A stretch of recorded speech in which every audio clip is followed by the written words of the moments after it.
নমস্কার। এখন আপনারা দেখছেন বিনয় বাণী। আমাদের আজকের ভিডিওতে আপনাদের সকলকে স্বাগত জানাই।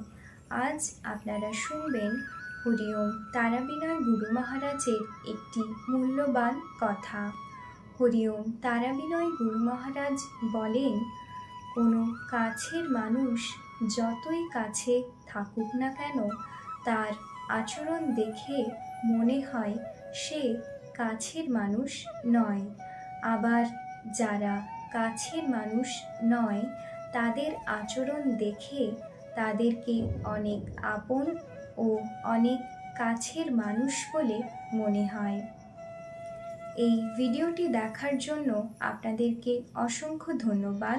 ভিডিওটি ভালো লেগে থাকলে লাইক, শেয়ার করবেন এবং কমেন্টের মাধ্যমে আপনাদের মূল্যবান মতামত অতি অবশ্যই আমাদের জানাবেন। মা তারা ও সাইনাথ আপনাদের মঙ্গল করুন। সুস্থ থাকবেন, ভালো থাকবেন। নমস্কার।